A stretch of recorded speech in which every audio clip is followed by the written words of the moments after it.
Hello, everyone, and welcome back to the Star Stuff podcast, where we talk all things Star Wars. My name is Colin, My name is David. I'm Sam. I'm Ray. and oh my God, we have over 10 projects that they announced at the investors meeting that Disney just did in the past couple of days, and it was crazy. I watched it all the way through. I know David and I started from the beginning, and then after the Star Wars announcements, he left, and then they just kept announcing the different stuff that Disney's doing. I think they announced over 100 projects in the works, over 100 at an investors meeting. I feel like this was kind of their version of D23 because they didn't have it this year, and then it was also our version of Star Wars Celebration. I think all the stuff that was announced, most of it was going to be set at Celebration. And David just informed us that there's 5 other projects that they really did not talk about besides the 10 that they did announce. A possible 3 to 5, I think. I was yeah. super surprised that they didn't announce a Boba Fett series, which so many media outlets have talked about being in production and actively casting.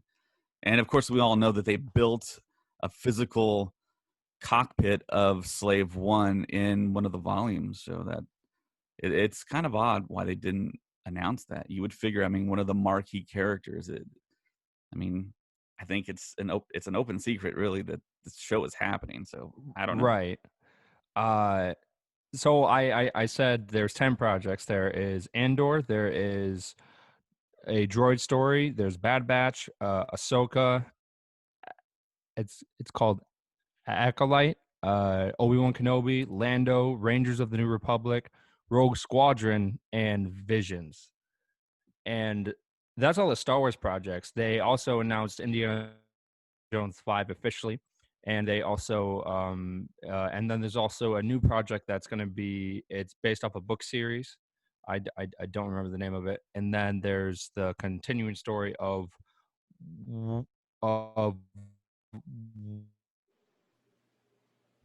starring Warwick Davis, and I was happy about that. But that's a lot of projects. I think that's crazy. And I saw somebody I know said that sometimes something is maybe something that we shouldn't have because too much good stuff. Like, is it too much?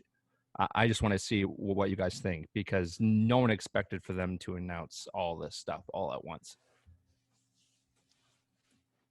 Yeah, I guess the thing would be obviously, having a lot of stuff's good, but yeah, if they can't keep the quality up, then that might be a little concerning. I'm a huge Marvel fan as well, but I will say some of those movies in the middle of that first thing got a little stale, and so that might be a concern.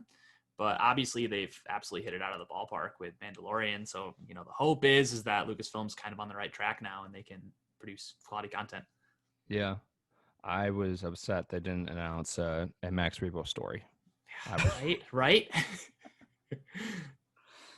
Yeah, I've been anticipating something like this for so long because Marvel does this all the time. Yeah. I mean, they do it all the time, and it's like, well, Marvel's just down the hall from Lucasfilm. I mean, like, share the notes. I mean, this is, I think, the way to do it, the way to give the fans really what we want. We want to hear about the upcoming projects. And it's not like they're going to release everything all in 2021. This is going to be, I think, 2021, 2022, 2023, and kind of beyond.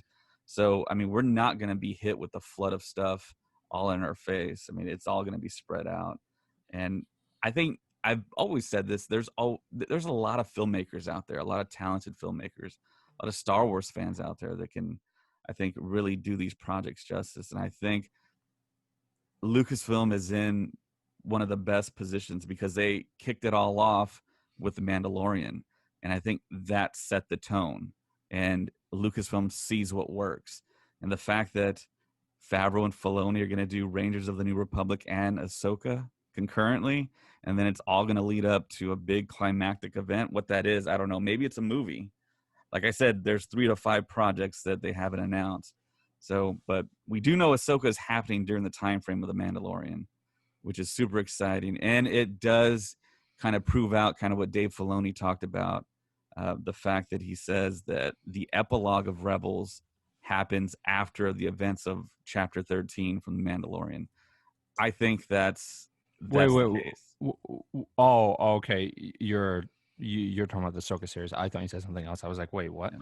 But so I'm predicting that that one of the projects that you're talking about is a movie, something similar of what they did with the Marvel Netflix shows, where it was Daredevil, Luke Cage, Iron Fist, and Jessica Jones, and they ended up doing the movie Defenders. Where in each of those shows, it was building up to this big thing, and then that ended up being the show Defenders. But it was a movie. It was like 4 episodes, and each episode was like an hour. So I could see them doing that, and I think that movie will be them trying to retake the planet Mandalore, and Thrawn will play a huge part in that. I think that is a huge thing, because I don't think when Dave Filoni introduces something, it's not just to be introduced. I think that it's going to play a big part, because in Rebels, when they introduced the world between worlds, in my mind, I'm thinking this is going to play a big role at some point in Star Wars down the road.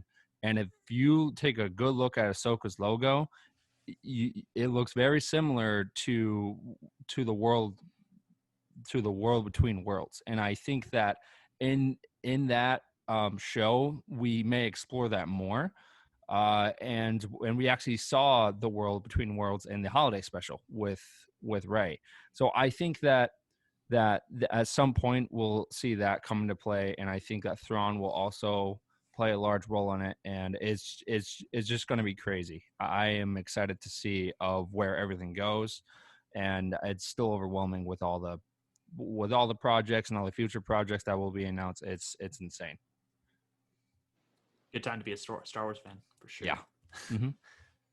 Yeah, Kathleen Kennedy announced that the next chapter will debut Christmas 2021. I guess we're all assuming she meant The Mandalorian Season 3. Yeah. Which will be exactly almost a year from the end of Season 2 to Season 3, which, man, that's going to be a long time to wait for The Mandalorian. Yeah. Yeah. I mean, we'll talk about The Mandalorian later, but I mean, I think they're going to have to end with a cliffhanger here. Yeah. Mm-hmm. So, because I don't know if they can wrap everything up, obviously, in one episode. I thought they'd do a little bit more of that this episode, so it's interesting.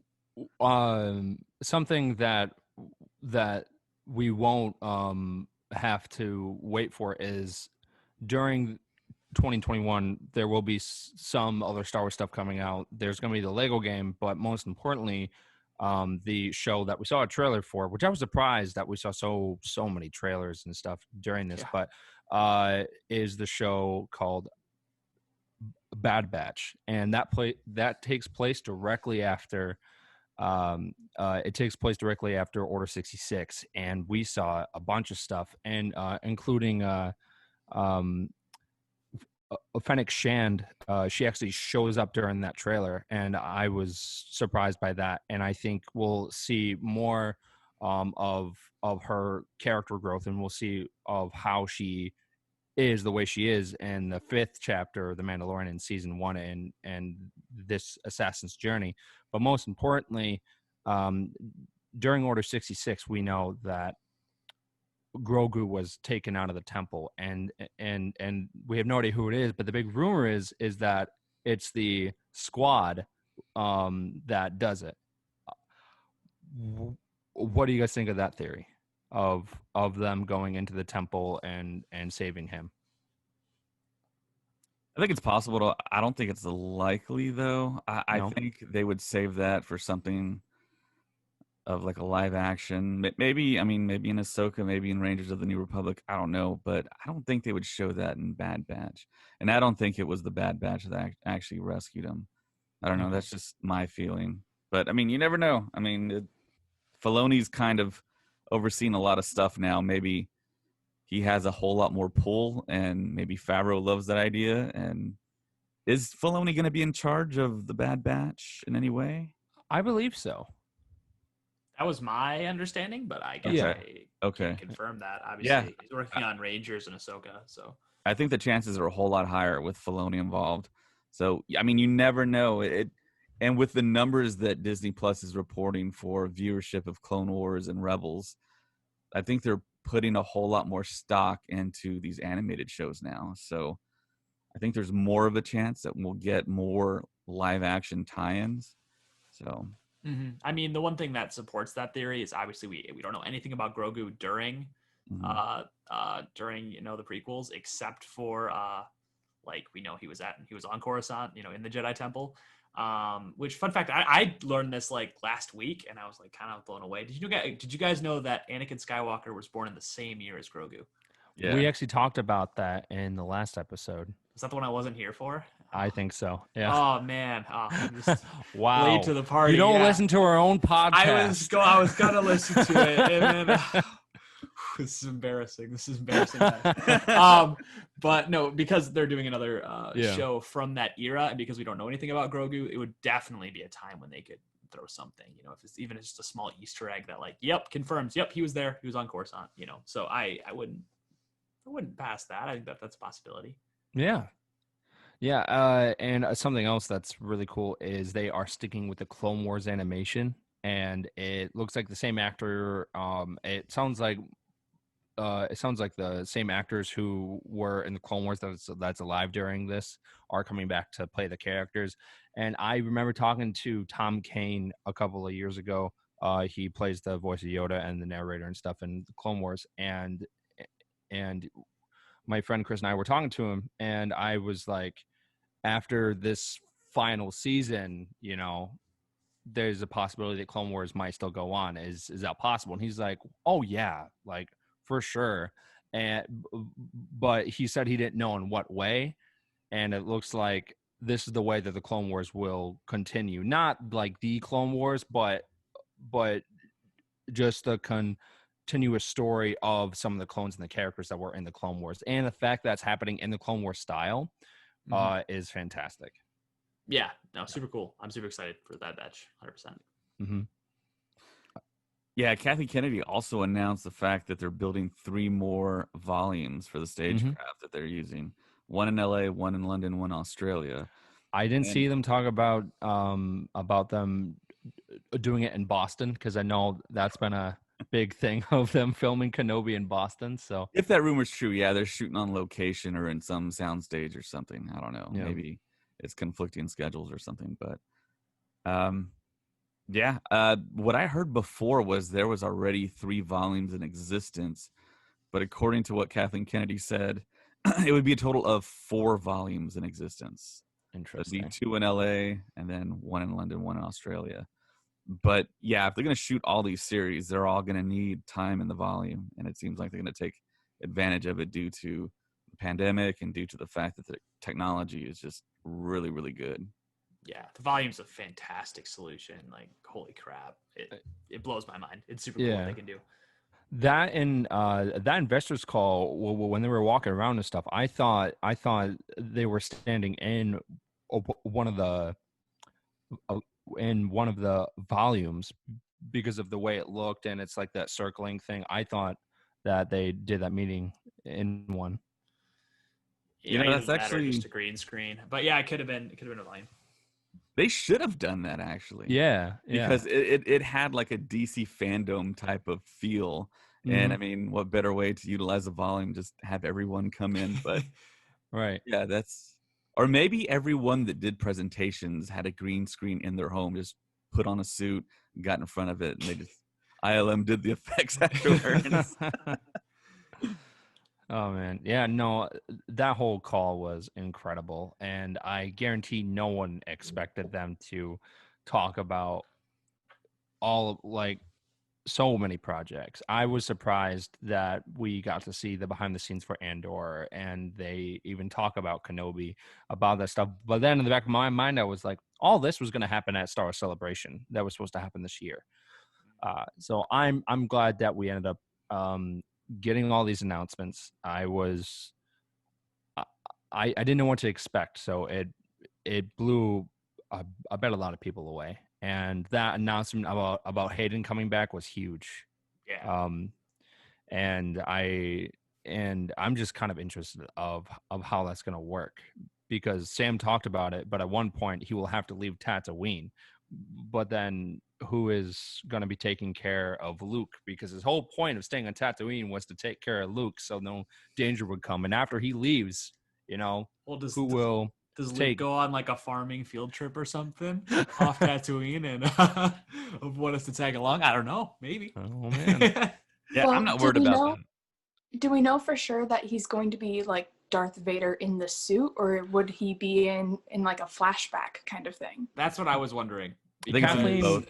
Yeah, I was going to say Kathleen did say Vader. It didn't really, but it doesn't really make sense because they could literally put anyone in the Darth Vader costume. Yeah. Because it's James Earl Jones we're gonna hear, and like you kind of want like a big bodybuilder guy if you're gonna put him in Darth Vader. So Well, you know it what? seems a little weird. Look, it's been the pandemic, all right? He's had time to hit the gym. He's had time to hit the weights, jacked, man. all right? So He's had the time, but has he actually done it? We've all had the time, but have we done that? we don't know. Well, But there's so many techniques, guys. I mean, force perspective. You can like how, forest perspective. yeah, pun intended. So, yeah, I mean, Josh Brolin. I mean, he was Thanos. I mean, Josh Brolin's not 6 foot even. So yeah, but I mean, so you can enlarge him in post. I mean, it gets back to in the thing though. CGI, If it's literally on just set, he is this scrawny guy, but then like in post production, he's just jacked, and you're just like, whoa, and then you're up seeing behind the scenes, and like he's just really scrawny. Ray's totally right though. Like if it's literally just Hayden Christensen in a Darth Vader costume, you're gonna hear James Earl Jones' voice. So Yeah. like, why would it be significant at all for it to be Hayden Christensen besides, oh, that's kind of cool. So like, it only makes sense in my opinion that it is like, flashback kind of stuff. Well, I mean, it's the episode 3 special features. Hayden Christensen talks about that fact. Yeah, I was about to talk playing about that. Anakin, and then he doesn't get to play Darth Vader. I mean, he is playing essentially Darth Vader. Sure. He wants to be in the suit if there's any opportunity to be in the suit, and they put him in the suit, and it didn't look bad. So, No. like I said, they could just do force perspective, and once you put in a suit like that, I mean, you get bigger anyways. So, I mean, there's so many ways they can just have Hayden in the suit, and yeah, sure. I mean, they do have Spencer Wilding, who played Vader in Rogue One at the end. I mean, they could always bring him in, kind of like a Mandalorian between Pedro Pascal, Lateef, Crowder, and Brendan Wayne. I mean, they could be that situation too. I was thinking about what Ray was saying. There's no way that they won't do flashbacks. I'm thinking that we'll probably see a younger version of Ahsoka as well, and that would be a good time to really cool. To maybe have Ashley Eckstein and do the voice there. I think that would be a perfect time to do it, because of she can still do that younger version of her voice, and then you can have a younger person come in and play the role. I think that would be ideal. But because of not having Ashley Eckstein's voice for Ahsoka, and I mean, in her first live action appearance, it really bothered me.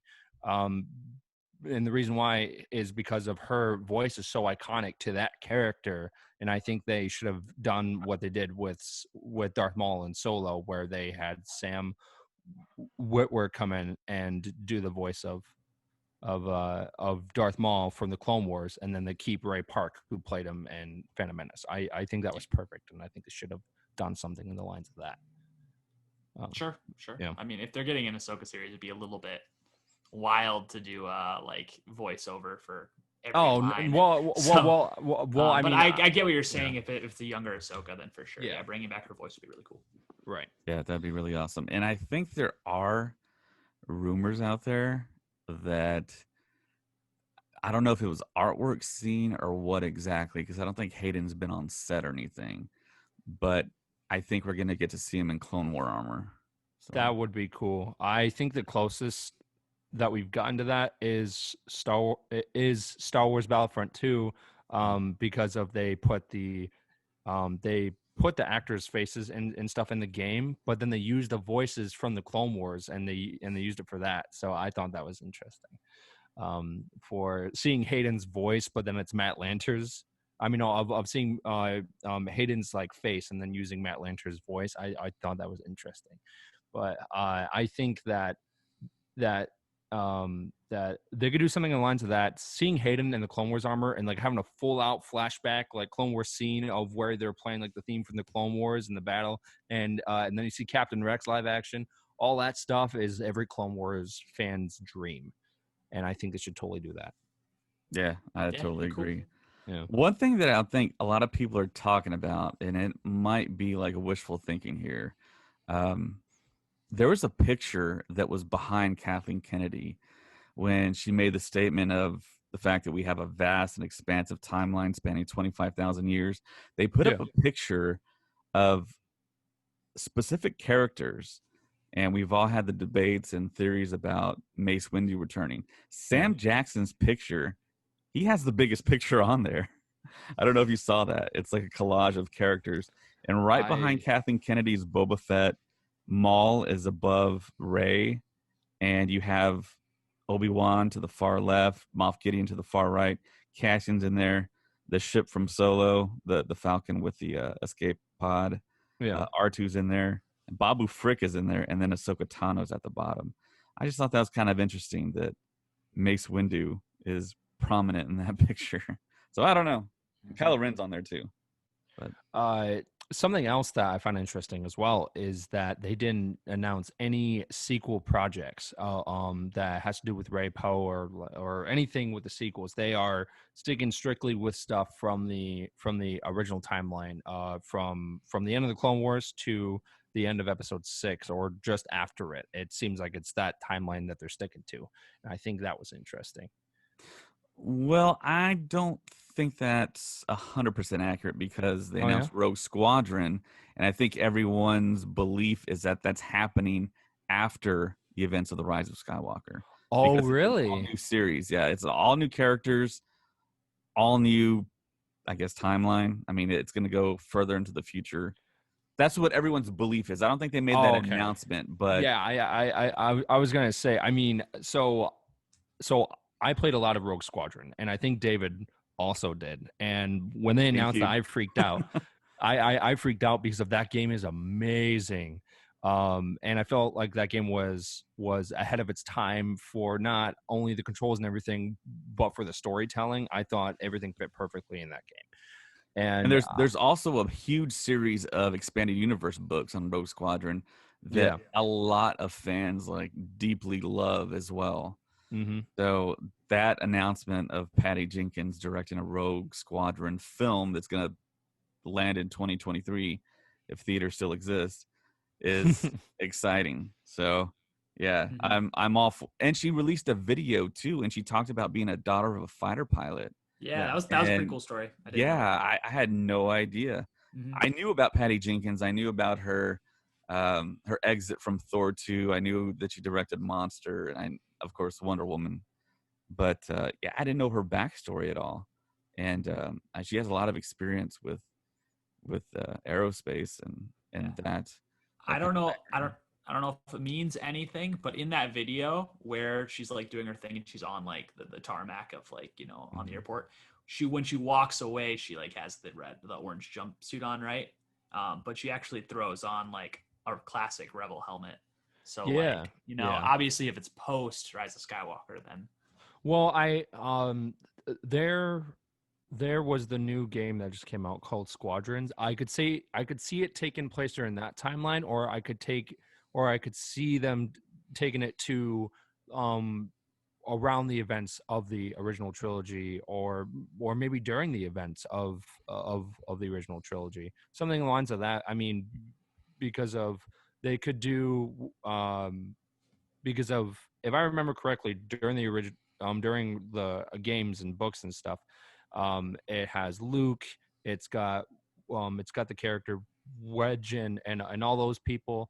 So if she sticks to that kind of timeline area, then it would be in the original trilogy, or I could see them doing directly. I don't know if they would do the sequel like after the sequel trilogy. Yeah, I would be all for Between A New Hope and Empire Strikes Back. Get Luke Skywalker back in there. I mean, that'd be pretty cool. Yeah. Hopefully they do embrace that. And I just don't like the stance that Lucasfilm has of not doing deep fake technology. And I mean, the technology is there. I mean, kids do in their basement, you know? And those videos on YouTube look pretty good. It's like, we got ILM. I mean, ILM could probably do a little bit better. And I think we all assumed that when they announced Andor that Tarkin's coming back in some capacity. So they're going to be using it there. But of course, we all know Peter Cushing's deceased, and I think they got the permission from his estate to use his likeness. But yeah, Andor, and that kind of the behind the scenes kind of blew me away. Yeah, and they also announced that show is going to be 12 episodes as well. I thought, I mean, that kind of breaks the tradition of the Mandalorian where they've been doing 8. But I think that they said that Andor would be like Kenobi, where they would only do 1 season. I didn't hear that for Andor, it being a limited series. So hopefully, I mean, if it's like super popular and we love it just as much as the Mandalorian, I don't see how that's possible for them to like strike lightning. I mean, it'd be so lucky to have 2 series that like beloved. But yeah, I'm super excited. That behind the scenes, it got me hyped. I mean, everything that they're doing, it looks like a film. It looks like they're making a film. And for me, it feels like all these series are just long form films that we get streamed to our house, which you can do so much more kind of story deep dives, character deep dives, and get a lot more from the storytelling. Yeah, you can tell things so much slower. Like, I mean, Breaking Bad is the perfect example of that. I mean, like, they just have things draw out, and you obviously can't do that in a movie. So we haven't really seen them actually do that in Mandalorian, except for like a lot of times not a whole lot happens per episode. But yeah, I really love the format of using a TV show, especially just like an extended series, just 1 season.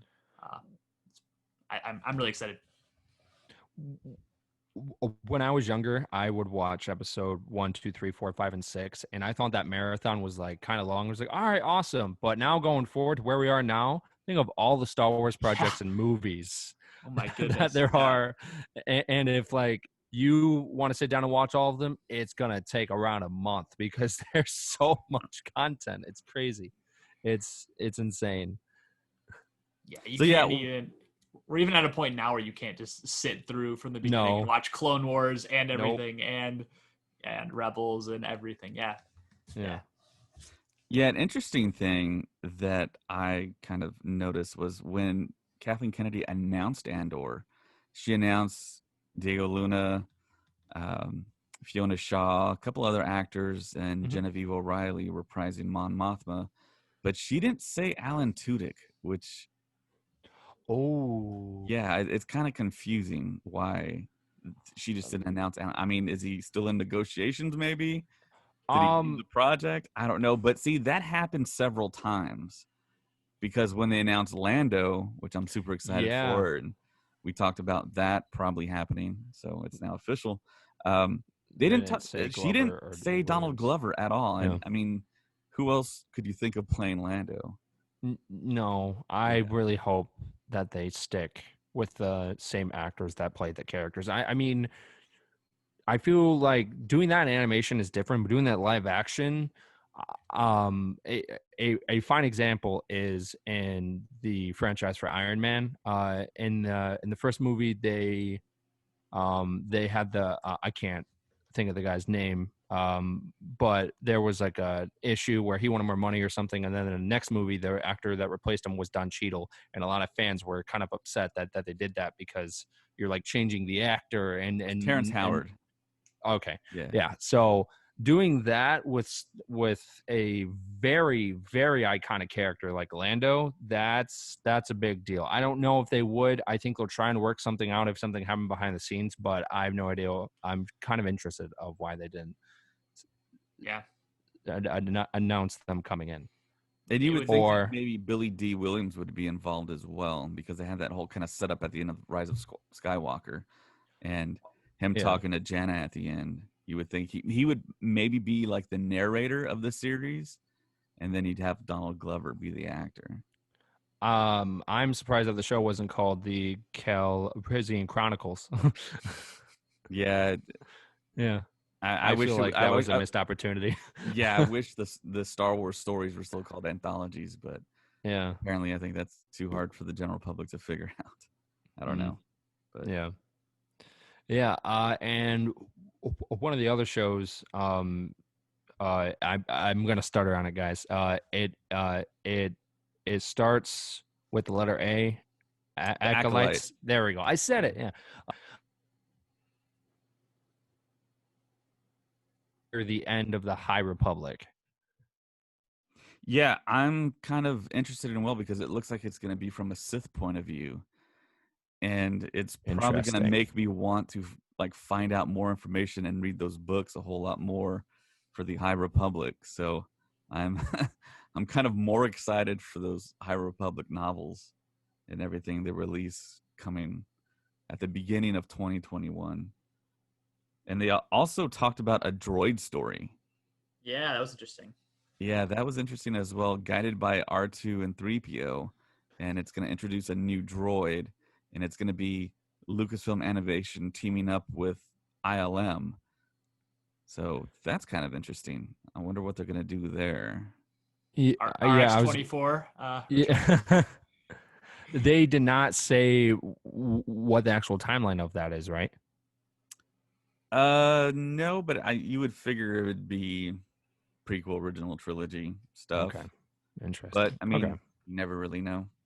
Right. Huh. So let's see. There's the Bad Batch. There is Acolytes, Rogue Squadron. There's Ahsoka and the Rangers of the New Republic. What do you think is going to happen in Rangers of the New Republic? So once that popped, I think that shocked everyone. Nobody Yeah. knew about that title.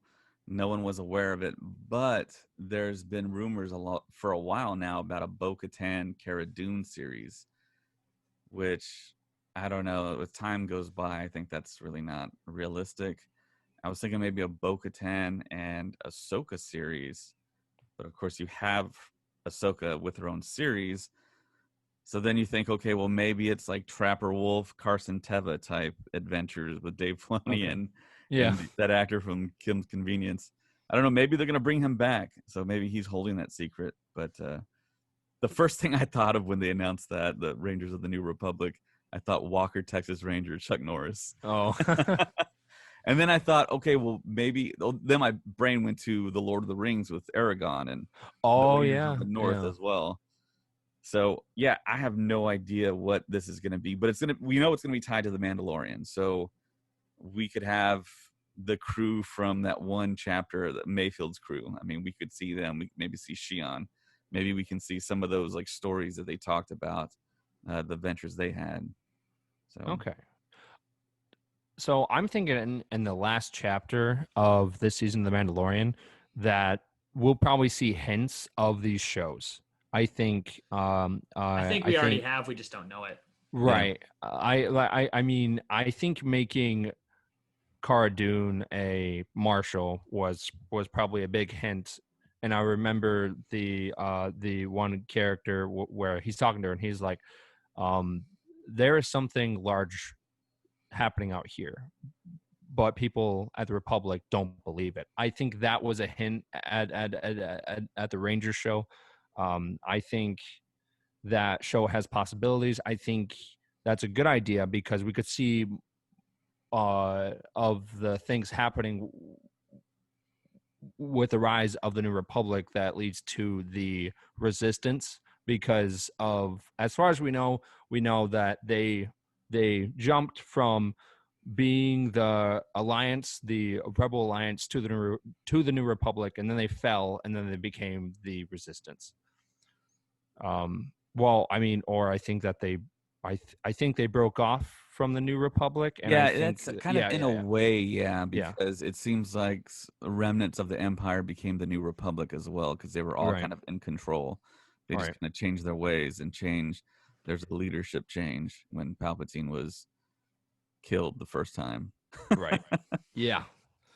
Yep. Man, yeah, no, so many Star Wars projects. I was surprised. I was surprised that they didn't announce anything with Boba Fett. Something that I could see happening is that he dies. He dies during the last episode, and then the series ends up being a a prequel series about him. Kind of like a character is established during a film or something, and then he dies during it, but people liked him so much, so then they end up doing a prequel type thing, so then they can give him more story and a background, so you care more about the character. I could see them doing something like that. It almost feels like to me that Boba Fett now is almost like Baby Yoda #2. I mean, he's too important, too valuable to kill off in a way. But yeah, I mean, that makes sense. If they kill him off, go do a prequel series, he'd still be relevant. But Yeah. I just don't want Boba Fett to go. I don't think Favreau wants him to go. And I don't think Filoni wants to kill off any type of huge characters like that. In Right. some way, like killing him off the right way, in quotations, would kind of be interesting for his character, because obviously, like, he wasn't killed off the right way the first time, right? So Give him a I wouldn't proper be send-off. surprised. Yeah, I wouldn't be surprised if I don't think obviously this season or any season close to this, but maybe in 2 or 3 seasons down the line or something, or in another show, if they show the full arc of that character. So. Well, so before the deal with Disney and Lucasfilm, Dave Filoni had I think a couple of seasons left of the Clone Wars, and the last season that just came out, that really was like was the closure of it. That was like the closure of it, because if they wanted to focus on Ahsoka and they wanted to focus on Rex and they wanted to kind of do their arc, but there were a bunch of episodes that which I really hope that we get to see in some form soon, is the origin story of really how Fett like got his armor, and like the way that he is, and the mark that he got in his helmet. Because if he got that, I've talked about it on this podcast, but he got that mark in his helmet from Cad Bane, and I think that we need to see that at some point. His armor is just Django's armor, though, right? It's just repainted. I believe so, yeah. Yeah. That helmet is not Django's, because of he used Django's he used Django's helmet as a bomb during the second season, because he tried to kill Unless Mace Beskar and it didn't blow up. I don't. I mean, I think Mace Windu was holding on to after the explosion. I think Mace Windu was holding on to Django's helmet, and it was like blown in half or something like that. So, but I mean, I think that we need to see more of an origin story for Boba Fett, because David, you're right. That character is like Baby Yoda. Like, he's important now. Bad Batch. Yeah, I know. No. I that's something I was thinking too. I think that would be a perfect opportunity to do that arc and just kind of move it from what was happening in Clone Wars to near the end, like during the end of it. I think that would be perfect, because I think we need to see that. And Cad Bane coming back would be huge, because Cad Bane is a fan favorite. How old is Boba Fett at like the end of the Clone Wars? Do you have any idea? Is he like 13, 14? Because I mean, once he gets to like 16, 17, he could probably like be basically Boba Fett, you know? I'm just curious, how many years do we have to kind of push there? He was kind of like 10, 11, 12 range in Clone Wars, I believe, right? I believe so. Yeah. So they did talk again about Taika Waititi and his theatrical release. And yeah, I didn't like that logo. I don't know how it'd be wild and quirky, probably. I know, and I don't think you can really do that with Star Wars. I loved Thor. I loved Thor 3. I loved Thor Ragnarok. It's great. Mm-hmm. But doing that with Star Wars and making it into, I believe he's doing a trilogy, right? Or no? It's so hard to figure out, because they announced a trilogy with like Benioff and Weiss, and it became one film, and it became they're just producing, and then it became they're off of it completely. So I know we're getting one film from him, and I think they're just gonna kind of see if it's successful. Then they'll probably give him 2 more to complete his story, possibly. Okay. But all right. I think it's gonna be one contained film. and they just Okay. want to work with him because he's just super talented. And I mean, we just don't know what we're gonna get. And Boba Fett was 13 at the end of the Clone Wars. Okay. In case you're wondering, he was 10 at the beginning. Okay. I mean, I'm excited, but at the same time, I don't know how I feel because of as much as I love the comedy aspect, I love the comedy aspect in Star Wars. I don't know how I feel about it being a comedy based movie, and I think that's what his film would be. And so I it'd be don't know kinda if you can really divisive do. Yeah. in fandom. Yeah, Kind of don't like make it goofy. Don't make Star Wars goofy. No, because kind of it's like the next Last Jedi film. yeah. No Yo Mama jokes. I mean, if it's, I mean, because right now I am picturing him making Thor 3 into a Star Wars movie, like something in the lines of that. I just don't know if that's Star Wars. I mean, you have a pretty good outline on what Star Wars is.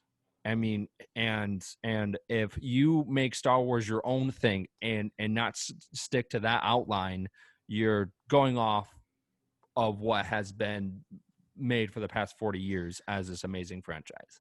And I think him doing that is going to draw some people away. I'm hoping I'm wrong, but I just hope he doesn't do something like that because Star Wars is not a comedy based thing. I mean, what do you think about like changing up the formula a little bit if it had nothing to do with the Star Wars story we currently know? If it happened some other place in the galaxy, you know, similar characters and stuff, but then they could probably change the formula of Star Wars a little bit, get away with it. See, I'm easier. totally fine with that. I think one of the biggest kind of outcries was the fact that you did that during a saga film in The Last Jedi. You made it so different. Yeah. I think that was the issue, that it was an episode, and those are like sacred, you know? I mean, you shouldn't go off the beaten path that much. But so, which brings me to the fact that I talked about, they didn't announce Alan Tudyk, Donald Glover, and they didn't talk about the Rian Johnson trilogy. No. At all. So I actually forgot about that. I didn't know if that was still happening. So it feels like Rian Johnson is just out of the picture totally. Yeah. I may be okay with that. I mean, it's crazy because of when The Last Jedi was announced and stuff, and they were doing Rian Johnson, and I remember they were doing press for it. Kathleen Kennedy was so she was so set on Rian Johnson, and she was so set in that movie, and she thought that thing was going to be a hit. But after the film came out and everything changed, and she's like, I have to do stuff differently. I failed on this one. And then Rian Johnson just slowly started to kind of leave Star Wars, because I remember on Jimmy Kimmel, they ended up doing this interview where he talks to Rian Johnson about doing the films, and then the bit was that Kimmel was pitching Rian Johnson all these like kind of crazy ideas, and at the time I was like, oh, okay, but at the same time I didn't see the movie yet, and then I saw the movie and I was like, I don't want Rian Johnson doing a whole trilogy. I do not want that. That is something I do not want, and I think that's a lot of things that Star Wars fans don't want. I know that James and Joseph loved The Last Jedi. I'll never understand why. That's wrong. That's wrong. Yeah. and it's I feel like that film is a required taste. I have to skip through the Canto Bight scene every single time. It makes me so sad because Canto Bight's like cool, and then nothing happens, and it doesn't develop the plot at all. No. Waste of time. Waste of time. Yeah, so that is something that we learned very early on of the process of them doing these new films, is that you need to stick to the outline that Star Wars is. You cannot go off its course. Now, with this new movie that he's doing, if it has nothing to do with the original trilogy or these characters that we love so deeply, then I say, okay. It just depends on what the story is. It really depends on what the actual story is. I agree. But I just don't want to see a young Luke Skywalker and Han Solo doing something that they would never do. I don't want that. So For sure. Yeah, for it just sure. seems like Ryan Johnson's name simply has way too much baggage to Yeah. have him do something new. Even though him creating a brand new trilogy from scratch, brand new characters, different worlds, and have him do his own thing on the side, I think that could be possibly really great. He's a great filmmaker. It's Yeah, just clearly he's established. Like, Yeah. just stick away from the original stuff. Don't do anything like Last Jedi. what about like a Jar Jar trilogy? You touch that. I mean, yeah. I mean that I'm kind of out. stuff is fine. Out. What? No, Raise out. no. I just don't want to see another Last Jedi. I mean, because of people really don't understand like what that film did. That made Solo not do well at the box office because of people didn't want to go see it, and that Solo really also sucks wasn't a because great Solo.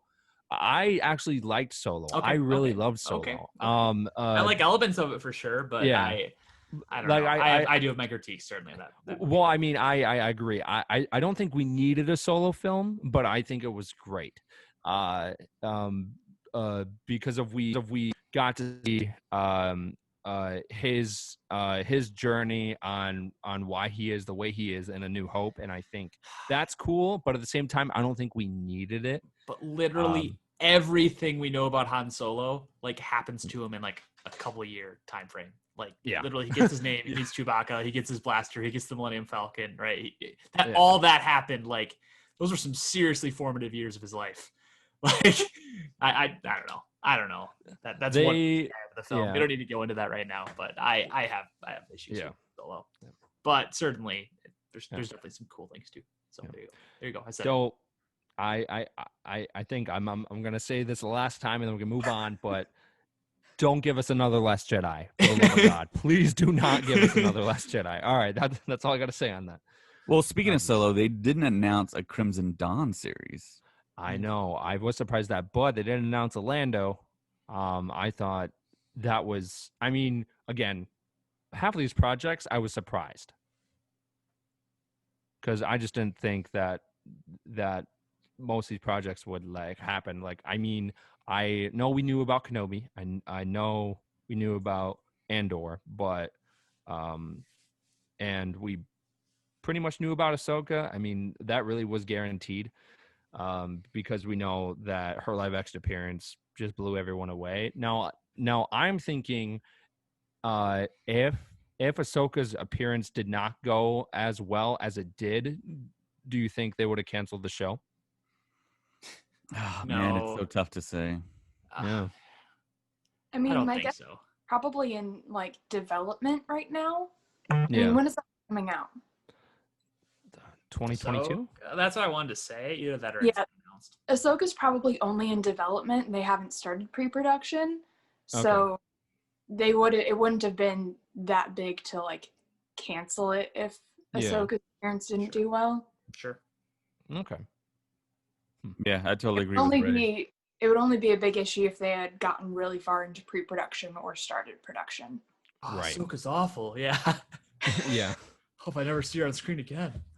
And yeah, if we go back to There's a show. 2015, yeah, if we go back to 2015, there's precedence for it because there's a Boba Fett film that's supposed to happen, and that got shelved and then re-greenlit. Oh, that's right. I forgot about that. Yeah, like they canceled now, everything Star Wars.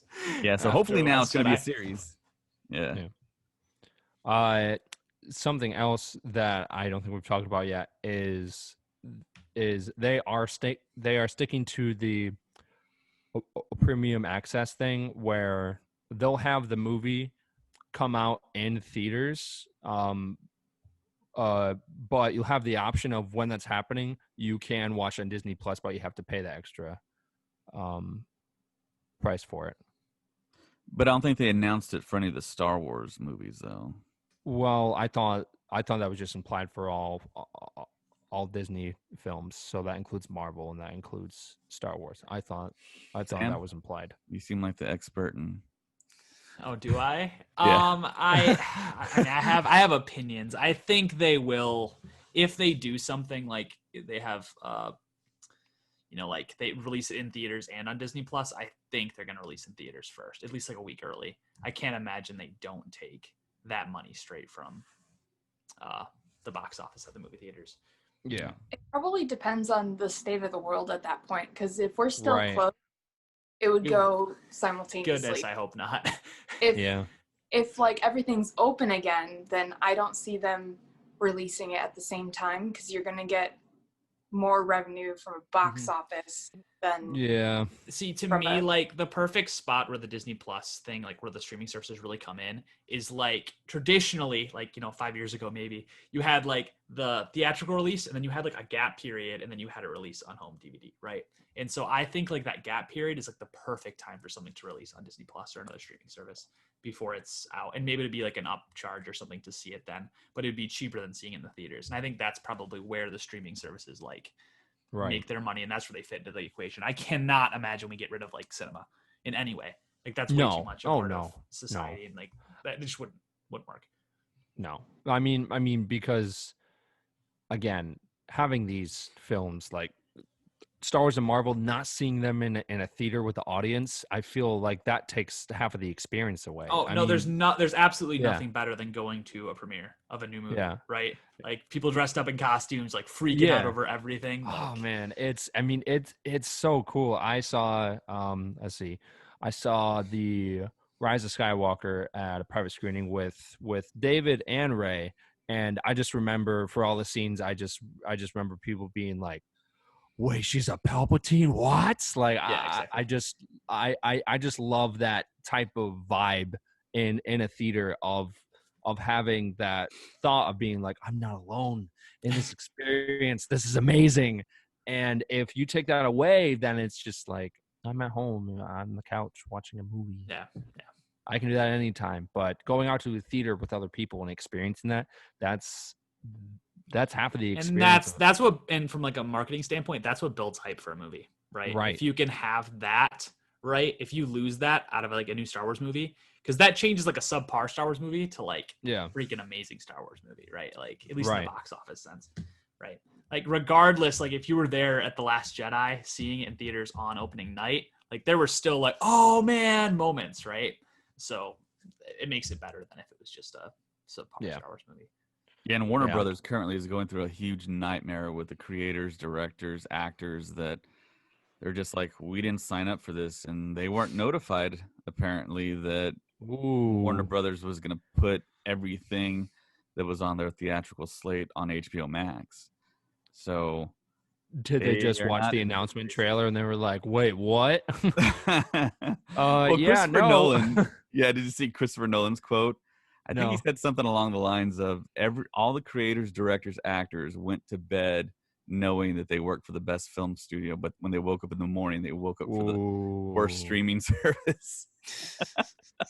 That is a way to get fired. Dang. Okay, shoot. Yeah, no, I like that. Yeah, like I mean, it really just depends on the state of the world and in a year or so. It really just depends on that.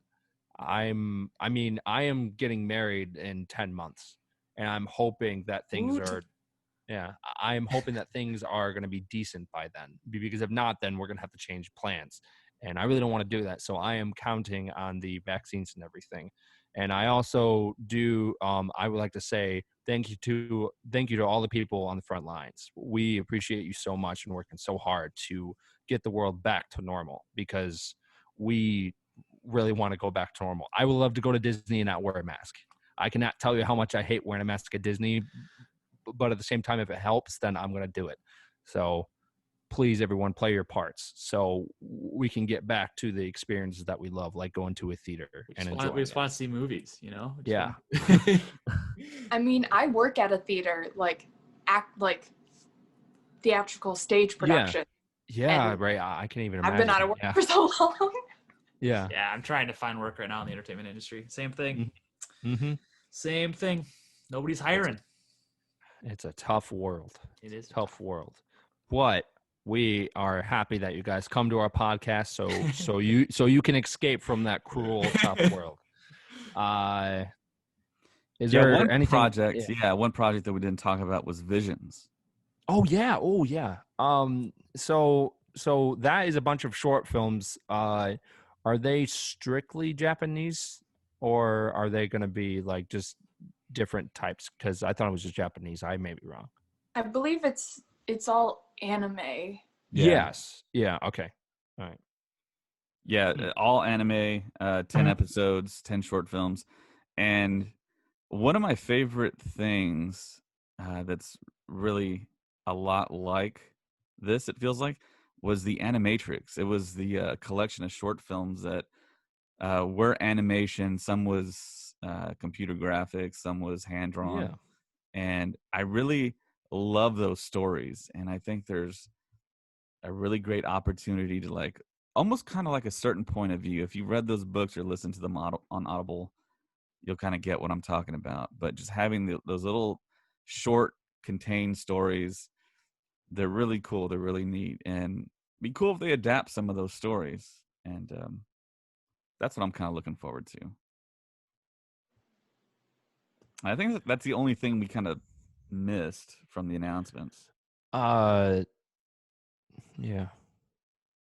List really quick. Well, yeah, I was gonna. Well, I mean, so Bad Batch and/or yeah, I'm very excited for the Bad Batch because of that trailer. Number one, it's in the Clone Wars animation style and takes place directly after Clone Wars. So I'm hoping that we get to see some characters that survived Order 66. I think a possibility is seeing Ahsoka. I think seeing I mean, it's all clones, and it looks like some of it takes place on Camino, and we also see Tarkin come back as well.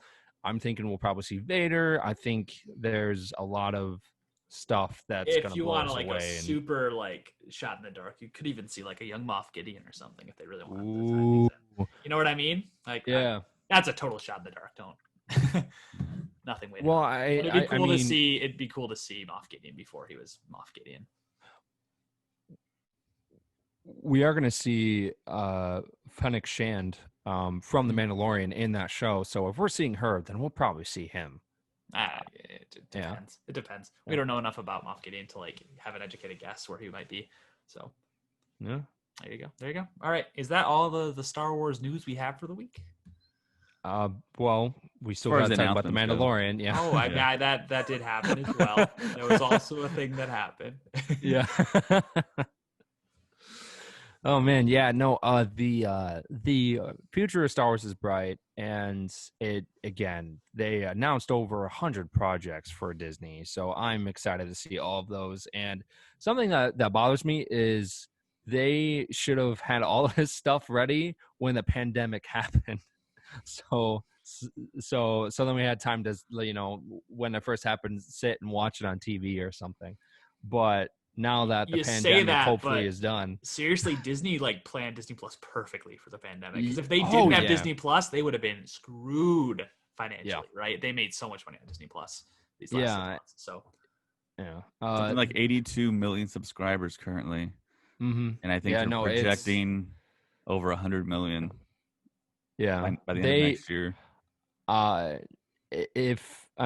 For the listeners that are that have stocks and stuff, I would probably invest in Disney right now. Is like a good time to do it. I mean, their stock actually hit the highest that it's ever been after the announcement. Yeah, because I told my older sibling to do it, and then the next day he's like, "Dude, thank you. I just made a bunch of money," and I was like, "You're welcome."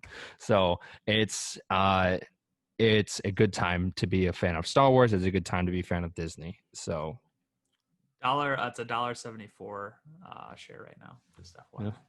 There you go. Yeah, man. I almost actually bought it when it was like 125. Oh. It's all right. Yeah. So the new episode of The Mandalorian came out, and that was pretty good. Yeah, I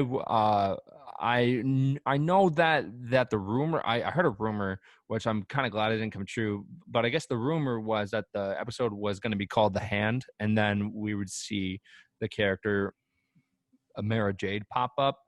But in the back of my mind, I was like, that's probably not going to happen, because if she did, it would be in a larger way. And right now, their main mission is to, save the child. So I don't think her story would kind of fit into the plot going on right now.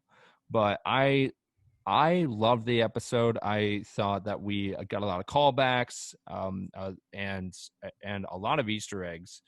But let's do them in order. David, you lead it. And then... All right, cool. Yeah. So season 2, episode 7, chapter 15, The Believer, directed by and written by Rick Famuyiwa, who I'm a fan of. I think he's pretty talented, and I'm so glad that Favreau kind of agrees with me. But yeah, it starts off in those chop yards. I think we all kind of initially thought that the episode was going to be like a prison breakout episode, but Cara Dune just simply strolls in and grabs Mayfield. She's a cop now. Yeah. And you get to see one of those new Republic droids again. Mm. And yeah, it's a whole different situation. Mayfield's working on like a TIE fighter cockpit. I guess he's dismantling it. It's a shop yard. So yeah, and he's given a number, which I was wondering, does that have anything to do with anything? I don't think it does have, it's 34667. Yeah. No. It probably does, I think. We just haven't figured it out yet. But yeah, Cara the year that Max Rebo was born. It's almost 3, 4, 5, 6, 7, but there's 2 6s instead of the 5. Yeah. That's almost Order 66, yeah. So yeah, Cara Dune strolls in, takes him, and the camera pulls back, and of course we see the glorious Slave One parked, waiting. And I mean, I'm just super excited anytime I see anything Slave One.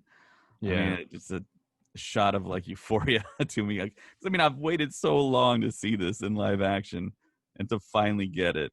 I mean, it's just, I have no more words for it. But every time I see it. Yeah, and then he walks down, and he is that glorious new. He like gave his armor a paint job, like a well overdue paint job. Oh, it's beautiful. Yeah. Oh my goodness, It was the most. That was second best part of the episode for me. Yeah, I think the reaction is actually kind of mixed. I like it. It's like a matte finish. I think it's some awesome. People don't like it. It's the best Boba Fett's ever looked. Changed my mind. Yeah, it probably is. I think I agree with you there. So it looks like he does have his E11 back, which is interesting. And he walks down the ramp, and then Mayfield sees him, and he's like taken aback because he thinks, oh my gosh, it's Mando. And he's like, I thought you were another guy. And then Mando walks down the ramp, and he's like, you here to kill me? And Fennec Shand is there too. Something else is that you actually don't see him wear his you don't see Fett wear his jetpack the entire episode. Yeah, but you do see it next to, I believe, one of the chairs on the side, and the rocket is gone. There's no rocket. Yeah. So. Yeah. See, I mean, and that also comes up to something that we've talked about, is how does he replace the rocket every time? How the heck does he have time to do that? But he was like, you know what? I'm not going to use it during this episode because it's too much work. It's a huge process. So yeah, they pick up Mayfield, and the super cool thing, I don't think they did this in animation, but they show the interior of the Slave One when it takes off, and you see everything swivel, on like the gyroscope. And it's awesome. They're just like kind of casually talking, and you see that effect happen. And I'm guessing they did all that in the volume. They had to have. And Mayfield kind of breaks down what they have to do, what planet they have to go to. It's a planet called Morak, which I don't think is in any Star Wars canon. So this is a brand new planet. And he talks about how there's a secret Imperial installation, a lot like the chapter that Carl Weathers directed. A little bit of the same type of situation. And I love how I think Mando looks up and he addresses Boba Fett and just calls him Fett, which I think was pretty cool. And they set a course for Morak, and we get to see More of the slave one. I just can't stop talking about the slave one. I'm just so like taken aback every time I see it. We see it enter the planet of Morak, and it looks a lot like what I thought Tython was going to look like. Very lush, very jungly. And we see these transports on wheels, which we rarely see in Star Wars. And we see a tank trooper helmeted driver. What were you saying? Those tanks kind of resemble the turbo tanks that we see in the Clone Wars. Those like and actually we actually did see a turbo tank in the beginning of Rogue One, because that's how they were transporting Jyn Erso until she gets saved by K2 and a couple of the light side people. So I thought that was pretty cool, because I also heard that the original design for the AT-AT was supposed to be the turbo tank, but then George Lucas wanted to go with something that actually walks, and then during Revenge of the Sith, then they moved over to the tank. So I think maybe that is a reference to that, but I don't know. Do we have the official name of that trooper that they put on the costumes for? I was trying to find it. Like it's a tank trooper helmet, and it's basically a tank trooper, but it's like mud. Yeah, so I heard it referred to as a mud tank trooper, but I don't know what the official name for that trooper is. I've been Googling it and I can't figure it out. So sorry. So yeah, it's Mayfield, Cara Dune, Fennec Shand, Boba Fett, Din Djarin. They all have the discussion on how they're going to infiltrate that base, and they kind of go around and say, "Well, can you do it?" Because they bring up the fact that you will be discovered just simply from being detected. I guess, was it facial detection, or what was it exactly? That what you get scanned somehow. I'm not sure how, but it scanned your face, but at the same time it didn't make sense to me, because of I thought it would only work if you were in the system, like you were an unauthorized personnel. Yeah. Right. So when the whole scene went down and it wasn't Mayfield, I was like, is the alarm going to go off? But it didn't. I was like, interesting. So I guess unless pretty much Din Djarin anyone can has just walk some history, but I wasn't my thought. My thought is maybe they just take your picture in case something bad happens, and they can figure out who it was. That was my kind of thought, but that was kind of weird too. It was weird to me that Din Djarin worked. His face worked. Yeah, they said if you're wanted by the Empire, then it wouldn't work. So Fennec Shand says she's wanted, and then Cara Dune, of course, she's a former shock trooper. And then they turn to Boba Fett, and he's like, well, let's just say they'll recognize my face. That's great, yeah. Which was, pretty hilarious. So the whole kind of situation kind of arises. Okay, so they're talking about face stuff. So you kind of think, is Din Djarin going to take off his helmet this episode? And I think there's actually several situations where it kind of arises, and I think we'll get to a couple of them here. So, yeah, Din Djarin, Miggs, Mayfield, and Cara Dune jump on the top of that transport. Cara Dune goes in there, takes out the two drivers, and Din Djarin changes. So he takes off his helmet. He changes into the tank trooper helmet and the new uniform. And so does Mayfield. And there's a lot of interesting conversation that Mayfield has with Din Djarin. And Din Djarin almost says nothing. And Mayfield brings up the whole situation of, okay, so you're a Mandalorian. He doesn't know he's a part of Death Watch or a foundling, but he's like, well, so what is it? Can you not take off your helmet, or can you not show your face? So they're not the same thing. Yeah, it's a cool line. Yeah, and it's not the same thing. So if it's the simple fact that you cannot show your face, that has like implications of being kind of nefarious in a way, I think. Death Watch. I think that meeting that of him and the Night Owls and the third episode of this season, I think that really made him question the way that he lives, because he didn't know that all Mandalorians are not the same. He learned that for the first time, and I think seeing Fett, him taking off his helmet, a decent amount, I think that made him be like, oh, okay. Right, yeah. Yeah. So Definitely the seed of doubt is there for Yeah. what his religion and his creed is. So, but now when he sees the when he sees the armorer from the first season, will she be super disappointed? Or I mean, like I told you this is the way. Why on earth are you doing this? I'm just kind of interested on how that's going to play out, because if she kind of helped him when he was younger on the ways of the Mandalorian, but we found out later that that is not all the ways of the Mandalorian people. Yeah. so in that transport that they're driving is a substance called rhydonium. And I know we heard that referenced in Rebels. It's a very explosive material that they're transporting. So they can't drive past a certain speed or else they'll become unstable. Kind of like in Solo when they were transporting the coaxium. So Or the frog people eggs too. Same thing. Same principle. Yeah, definitely. So yeah, they're going through a path that's already been cleared, and there's some locals there, and they're just kind of in the way. Mayfield has to honk the horn so they get out of the street or the path that they made, the dirt road. And you see a close up of a local, and you see his expression on his face.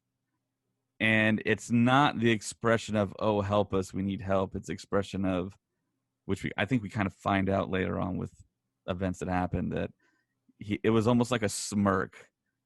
And of course, Din Djarin is looking at him like, oh man, that could be me. That could be a foundling. I mean, I see myself in his shoes. But Mayfield has a conversation with Din Djarin about the Imperials and the New Republic, and making the comparison that they're kind of one and the same almost, that it just depends on where you're born. If you're born on Mandalore, you believe a certain thing. If you're born on Alderaan, which he says it like that, you believe something different. And he brings up the fact that those two places no longer exist, which is kind of true because Alderaan is just disintegrated and Mandalore still exists as a planet as a whole, but the people are decimated. Right.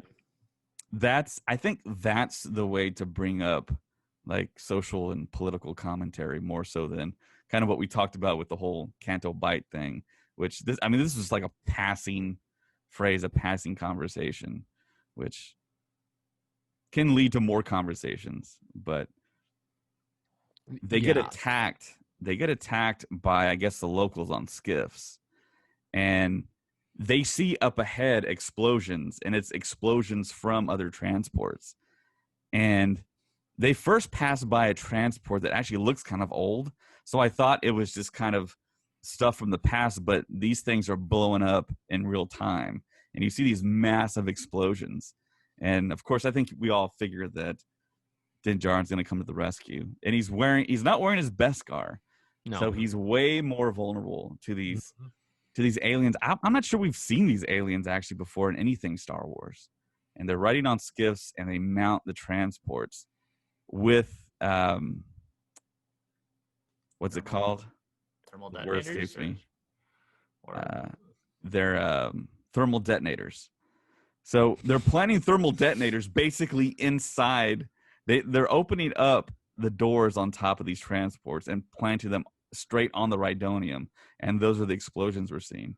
But of course, Din Djarin has the blaster of that co-pilot or the co-driver or the passenger, and it actually runs out of blaster fire.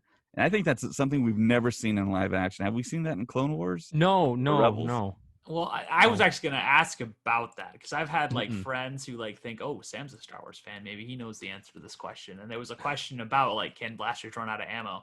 And I've always kind of said, I don't think so. I think they just get overheated. Is that correct? Or do I have it wrong? Yeah. So in, again, I keep doing the reference to Star Wars Battlefront 2, but so in that game, when you're shooting something, you you just can't do it on repeat. It does overheat, or you have to wait for it to cool down, so then you can start shooting it again. I think what happened was it did overheat, but he didn't have the time to wait, Yeah. so he was like, okay, screw it. So he threw the gun at them, and then he started fighting them. But what I was wondering is that cannon, that blasters just overheat and then eventually they cool down and then they can shoot again? Yeah. Or is that just a really good game mechanic for a shooter? That should be canon. I believe.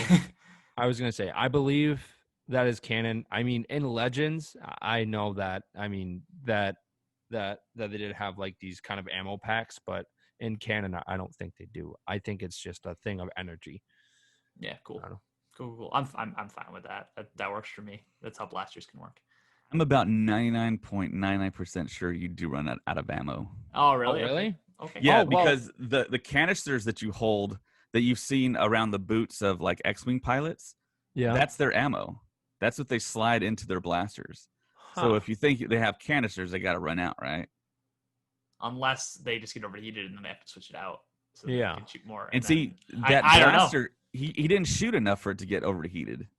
Yeah, and that's he only shot a few shots. That's the other thing. Unless my thought was if he was like a transport guy, he probably wouldn't have like the top of the line like blaster, right? So maybe it could be a really cheap one that overheats quickly. Or could have been defective. Yeah, or who knows. Something that also bothered me is why didn't they have a security detail? Why didn't they have TIE fighters following them or guys in speeder bikes or something? They didn't have any security. They didn't have any stormtroopers on there. They didn't have anything. It was just those two guys driving the truck thing. I thought that was interesting. I thought they should have had more. Unless they were people. The security detail. Yeah, they were the security. Technically, if you think about it, though, that transport got like raided twice. Once by Din Djarin and Mayfield, and then once by the pirates. It's just I don't know, it's just funny. So like, clearly it's not a very secure transport. Nope. Oh man. Yeah, it could have been bad reconnaissance too, and maybe they thought the locals weren't hostile, so they weren't aware of this. It's just a really bad day. A really bad day to be at.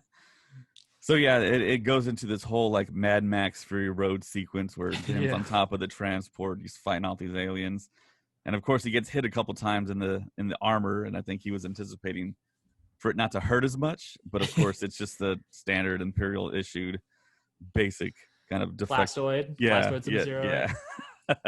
Plastoid. Oh, man, I think every time that I see some type of form of a TK get his armor smashed, I cringe. Oh yeah, it hurts a little bit. Yeah. I mean, Sam and I cringe every time because of Sam has a sword trooper and then I've got a TK. So every single time I see the armor cringe, I'm just like, that could have been mine, and I would just die inside. Because oh my goodness, yeah. I mean, mine's 3D printed, so like it just kills. You think of how many hours. I was gonna say there is so much hard work that is put in into armor kits. So every single time that happens, it's just like all the hard work is just shattered. It's just like, oh my gosh, it's crazy. So I actually do want to go on a tangent and talk about that because I was super terrified as well because I have just seeing them sit down. Like it's like, oh, you're sitting on your armor, man. yeah. Because I mean, because if you cannot sit down for your life to sit down in a TK, you like have to be like this, right? Oh, it's fun watching. Oh man, and you can't squat down. I try to squat down in my TK, and I mean, and you really have to spread your legs, and you have to because you cannot. Like, you just can't. So it's funny to see these stormtroopers and stuff kind of do things that Yeah, so what I was going to say was I have a TIE pilot from A New Hope, and I had a lot of issues with the tubing that comes from the helmet to the chest plate, the box. And I went to an armor party, and I stayed afterwards, and the guy that hosted it, he actually just took like a grading tool and just ripped it apart and resoldered it. And I mean, I was just cringing the whole time. But I think Colin and I got our armor from the same place. The plastoid does seem like very flimsy and breakable, but it's very strong actually. and I was kind of amazed how much you had to work with it. ABS or PVC? Yes, or... it's ABS. Yeah. You know, So- I was gonna say, David, we both got ours at RS Prop Masters. Yeah. Yeah. So Yeah. going back to the episode, we see a pretty nice action sequence with Din Djarin taking on those pirates. And at the very end of the sequence where he goes up against multiple pirates that are boarding the transport and trying to lay their thermal detonators on the Rhydonium, at the very end, he thinks he's outlasted them. But then at that last explosion, several skiffs show up, and Pedro Pascal, whoever was in the suit, you could really tell that that was like his final stand. He gets up and puts his fists up. He has nothing left. And then you see TIE fighters fly in and kind of save the day for them. Yeah, they were playing some heroic music too. Like, oh my gosh, like they saved the day.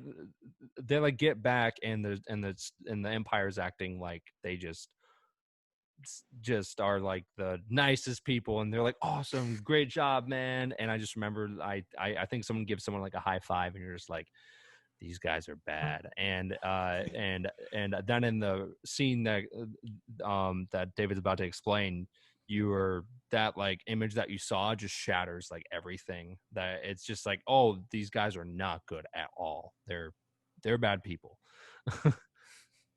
And it kind of goes back to the whole discussion that Mayfield had with Din Djarin, where he said that the Republic and the Imperials are kind of one and the same. And it's like we're cheering on the Empire in this whole sequence, kind of. Yeah. And we're happy to see stormtroopers and the shore troopers roll up and help out our heroes. Mm-hmm. So I thought that was really kind of interesting. And we were like excited for the TIE fighters to show up and kind of give them support. Yeah. So yeah, it was kind of an odd thing here that we were given. But yeah, all the pirates are taken out, and it's like, well, the pirates are the good guys, right? Because they're trying to they're trying to fight the Empire, but it's like we're happy that they're going down. I don't know. It's just one of those things. The seeing the shore troopers again since Rogue One was really cool. It was pretty neat. I was gonna say I bet Sam was pretty excited to see him. Can we talk about shore troopers for a little bit? Yeah, sure. Because so I'm on the shore trooper fam Facebook page, as you know, which but a lot of people have been doing a lot of work like looking at those screenshots and doing more research, because we don't have a lot of reference photography for shore troopers. But it turns out they were able to do some screen matching. Mr. Paul's the guy. You should check out his shore trooper build if you want to like do a shore trooper, Mr. Paul shore trooper. Anyways, but he was seeing that he was screen matching costumes from this episode to Rogue One, and like you can tell by the dings on the helmet and stuff that they reuse costumes from Rogue One. So they're the same like batch of shore trooper things. And it's really interesting because you can tell like some of them are beat up, like they're missing parts, the back plate. One of the guys who's like saluting when the transport comes in doesn't have like the two back boxes of his thing. They're just gone. He also has a piece of like what appears to be like brown duct tape that's holding his armor together just above his belt. So it's interesting. I love it. It's just kind of like redneck. The fact that kind of stuff gets into the final thing. There's also a couple different like belt layouts and stuff, and a couple different variants of shore trooper, just like slight modifications, but it gives troopers more options to cosplay and be canon. So I'm really excited, and the shore trooper community is very, very excited. I mean, you can't complain about a lack of source material until you try to make a handmade costume. Oh yeah. Yeah. Oh man, yeah. No, I thought seeing the shore troopers were awesome. I think when they pull up in the station, I thought we saw some mud troopers, but I don't think we did. No. Okay. It was all, as far as I could tell, it was all stormtroopers and shore troopers. Okay. There's one captain and one squad leader, and the rest are grunts as far as shore troopers go in the episode. That's cool. Yeah, when they roll into the base, they all get saluted, and like Colin said, there's one high five given, and there's a fist pump I think I saw as well. Yeah. And of course, Mayfield has no helmet on, so everyone can see his face. He gets off, and Din Djarin gets off the transport, and everyone's just so happy. And we find out they're the only transport that actually made their shipment. Yeah. So that's kind of disturbing. You can tell them that. I mean, I was gonna say if they actually win something, you know they're not part of the Empire. Oh man, yeah. But you know what, though, Colin? You say that you thought you saw mud troopers. I think the uniform that Mayfield and Din Djarin is wearing is the shore trooper chest plate. Oh, that looks familiar. No, it's not the shore trooper chest plate. They have the same back plate, and like the arms are the same, but they're tank trooper. Like the helmet is a tank trooper from Rogue One, and those have like a lot of the like same armor elements as the shore trooper do. Like a lot of them are the same molds. Yeah. But the chest plates are different from shore troopers. I'm talking about the mud trooper. Yeah. I think David meant to say mud trooper, but he accidentally said shore trooper. Yeah. I think it's a mud trooper chest plate and a shore trooper back plate. Interesting. Oh, sure. So it's like kit bashed in a way. Interesting. Because I heard it referred to as a mud tank trooper. That's like people in the community, I guess. Okay, well there you go. So that makes total sense. Yeah, I'm looking at this, and it's totally the mud trooper. Mud trooper chest plate with like the tank trooper other parts of the armor. Yeah. So they roll into the mess hall where Mayfield sees a general. Is it a general? Or I know they say the name Valen Hess. I believe he's a commanding officer. I don't think he's a general. Commanding officer. Yeah. Okay. So Mayfield says that he actually served under him. And then Din Djarin asks if he's going to be recognized. He says, I don't know. The mission's done. We can't do this. I'm out of here. And then, of course, Din is like, no, we got to do this. So basically, they got to go to a terminal. And Mayfield explains it has to scan your face, though. So here we go. The moment I think we've all been waiting for. Yeah. To see Din take off his helmet and kind of go against the Mandalorian ways of Death Watch. Mm-hmm. And this whole time, the commanding officer is kind of like looking at him. So he kind of knows something is up. And Din Djarin, sure enough, approaches the terminal with the commanding officer kind of like still looking at him. But then Din goes to the terminal and he has his face scanned, but he's still wearing the helmet. And of course, it doesn't work. So he takes off the helmet, and we finally see Pedro Pascal not like severely like wounded like we saw in season 1. And it's crazy to see Pedro Pascal actually. It's weird. It doesn't feel like it's Din Djarin. Yeah. Yeah. And he puts in what looks to be a code cylinder in a slot, and then we see a schematic of Gideon's ship, and it looks like there's a map, and it shows exactly where he is on the map. And I'm thinking he's in the unknown regions. Yeah, probably. I think people have already discovered where he is. Okay. So the commanding officer does approach him, and he asks what his business is there. And Din Djarin just kind of like says nothing. Right, is what he originally asked for, and then he asked for his TK number. Yes, he says transport crew. Then of course that doesn't jive. And then finally the commanding officer asks for his TK number. And then it's like, okay, well, what's going to happen? The suspense kind of builds there. And Mayfield just walks in, becomes a hero, and gives him the TK number and says that he had an incident where the pressure on his ship went near Tanab, which is a reference to Lando's the maneuver he pulled off at the Battle of Tanab in Return of the Jedi. But he says Tanab differently.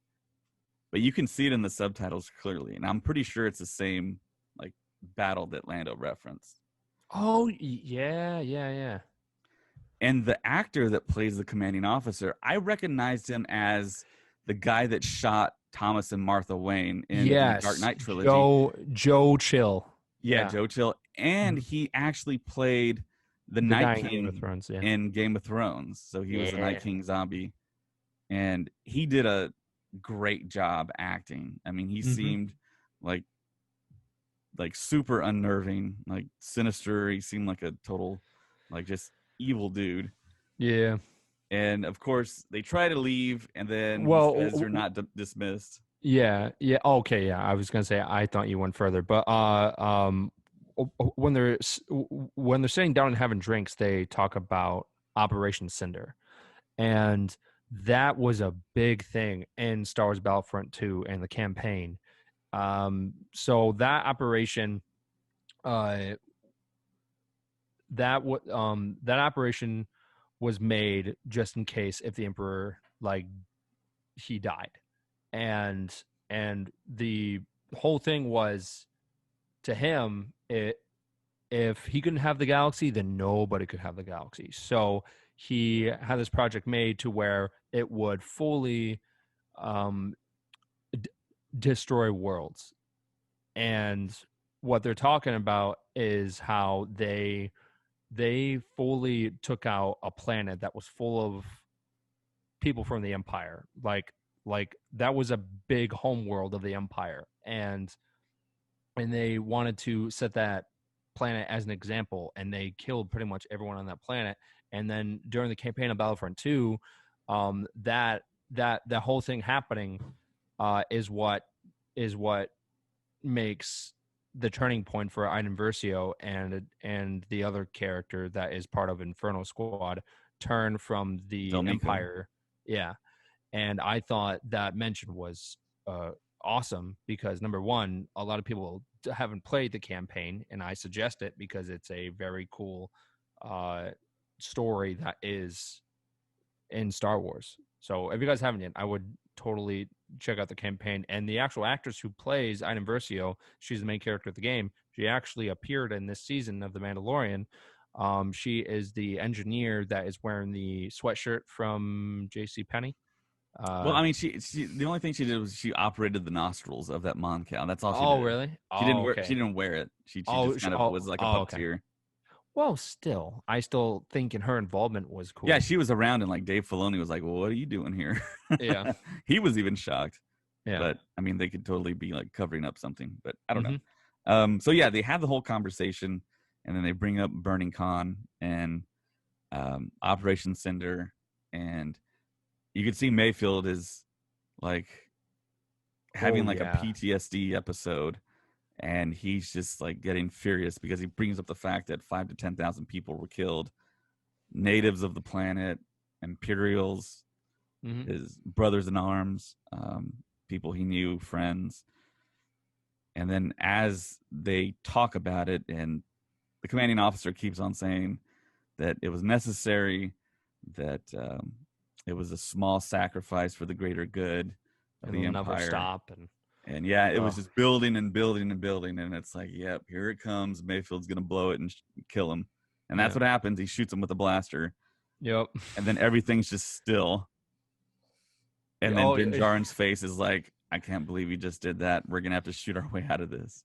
Yeah. I thought they were going to go back through somehow, but they go out the window. Well, what is cool about that scene, though, and I here it noticed comes. the first time watching it. Well, no, I'm not going to talk about short troopers. Well, yeah, there is the short trooper. There is the short trooper with the tray and cup, which is phenomenal. I need to. Yeah, talk about that. That's interesting. Well, kind of interesting. Yeah, I'm being serious. There was a guy, and I should find out who it actually was who modeled the tray and cup on it's on Thingiverse right now, the actual short trooper thing. So I'm waiting, and if any of you guys are short troopers out there, like, get that costume, like, get the tray and cup, and I want to see you guys at Star Wars Celebration. Have a huge army of us who just are all with a tray and cup. But no, what I was gonna talk about that during that scene was that in doing that, they kill everyone who saw Din Djarin's face. Yeah. So, I mean, that's the cool thing about the place, is that now the only person who's seen Din Djarin's face is Mayfield. Right, because everybody else in that room, and they do make a comment about that. Mayfield makes a comment like, now everybody who saw your face is dead, something like that. Like, nobody's seen your face now. So that was actually like a rational reason why shooting up the place was a good thing. So there you go. Yeah. Wow. But yeah, guys, get trays and cups, and if you're out here and you want to source that, let me know. If you can find that tray and that cup, like, let me know, because I want to buy it. I want to make that costume. So there you go. I said it. Yeah, they kick out the panel to the window, Mayfield Mhm. and Din Djarin. They make their way on the ledge on the outside, and you have a short trooper who gets shot immediately. And then, and then you have Cara Dune and Fennec Shand on a ridge sniping troopers that are they're ridiculously outnumbered. So having that sniper support from two snipers was totally needed. And then they relay to Boba Fett, who's waiting in Slave One to go and try and pick him up. He's off in the distance. But yeah, it's almost like you're watching real life Battlefront here, because it's just picking off people, and they take out some gunners. It was beautiful. Yeah, it was awesome. You're seeing their point of view through the scopes, and you get the glorious Slave One fly in to come and pick him up. And I was wondering how this was going to happen, and the Slave One goes on its back like it's going to park. Yeah. And it's so awesome. And then Mayfield and Din Djarin are able to jump from the building, from the roof of the building, onto the Slave One ramp, and they kind of fly away there. And then Mayfield, he asks for the cycler rifle that Boba Fett was carrying ever since Chapter 9. Yeah. And he eyes the Rhydonium that he personally brought in, that the commanding officer basically explained that it was going to make Operation Cinder look like nothing compared to what they were going to do with the shipment he brought. And he shoots the payload and explodes, I guess, both of the transports that were there. Mhm. And a decent chunk of the base. Yeah. And Fennec Shand says it's a nice shot, and Cara Dune you can see it on her face that, wow, Mayfield actually went above and beyond there, and he made the right choice. A lot of short troopers died that day. That and Scarif. And then the piece de resistance. The two TIE fighters follow the Slave One up into the atmosphere. Yep. And then we see it. Colin's trying to load it. Yeah. Oh, the yeah. I loved that. That was I pretty love that they cool. brought that back. I thought that was cool. because we haven't seen that live action since Attack of the Clones, and Since 2002, yeah, and we didn't see that in the original trilogy. So seeing that come out and then doing how everything goes silent, Coolest sound in the world. Yeah. Oh, it was so cool. Yeah. I mean, I will say, going back to what we talked about The Last Jedi, one of the cool things about that movie was probably the scene of where she goes hyperspace, through the ship, and everything goes silent. That was cool, but nothing will ever top that sound. Breaks. Why don't they have weapons that do that? Why don't they just do that more often? That's what I didn't like about it. Now you set a precedence for all the other times in Star Wars history when they could have just had a ship go into light speed right in front of another one. Right? And so that's what I don't like about that. Okay. Anyway, I don't need to rant about reasoning why they don't use that, because if one goes off, you're basically committing suicide on the ship. Yeah, but you have some kamikaze but then you got to store them somewhere. Yeah.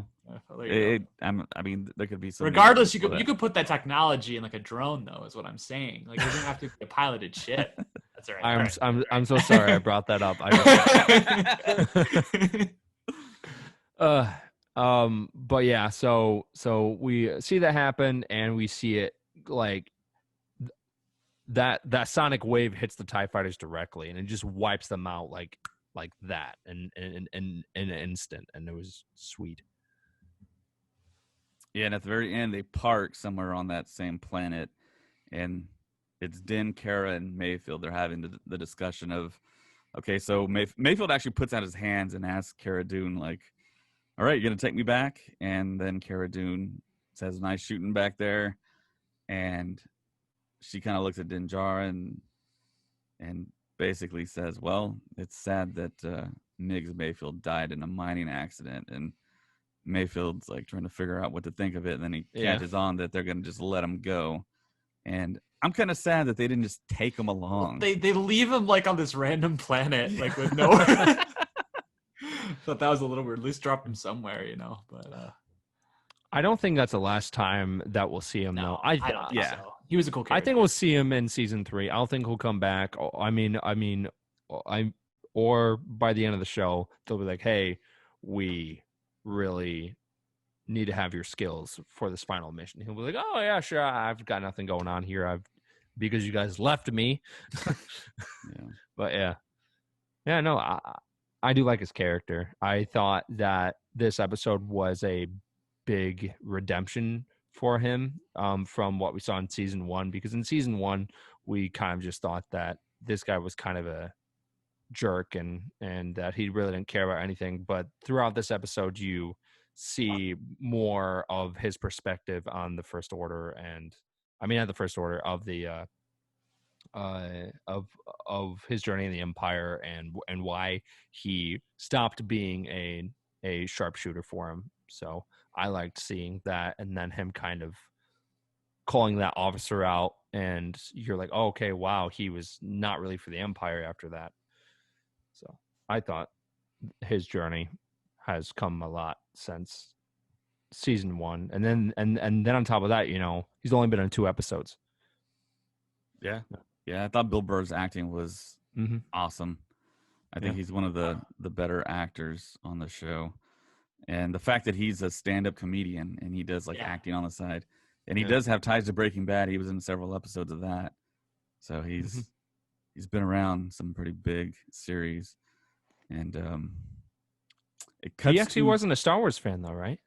No, he's not. He's not a fan of science fiction, fantasy whatsoever. No. It's just I'm glad they left him on that planet.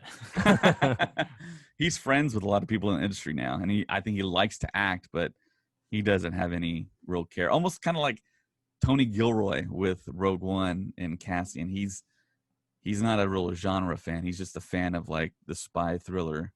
Yeah, he did the Bourne franchise. Yeah. Yeah. So yeah, we cut to Moff Gideon's ship, and we have that officer that we've seen several times. I think her name is Katie. Forgetting her last name, but she walks in and she delivers a message to Moff Gideon, and it's Din Djarin, and he says, "You have something I want." And it's the line that from. From was it chapter 7? 7? Like, is it exactly a season later? Yeah, that's cool. That's cool. Yeah. Yeah, he says, "You have something I want. You may think you have some idea what you're in possession of, but you do not." I mean, it's exact. Soon he will be back with me. He means more to me than you'll ever know. And during that line, I got goosebumps because I was like, he's a proud dad. He's getting his son back. Moff Gideon, get ready. You're going down.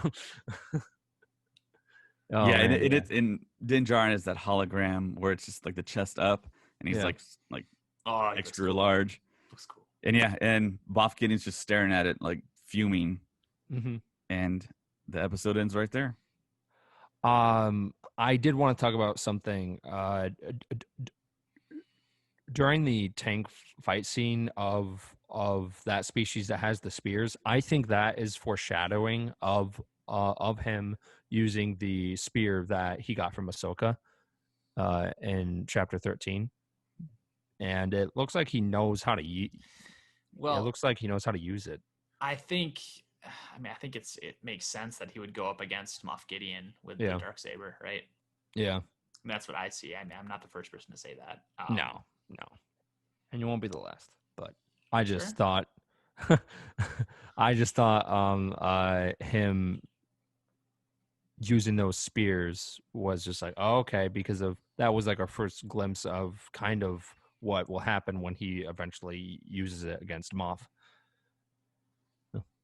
Cool. So yeah, we see the concept art like we see after every episode.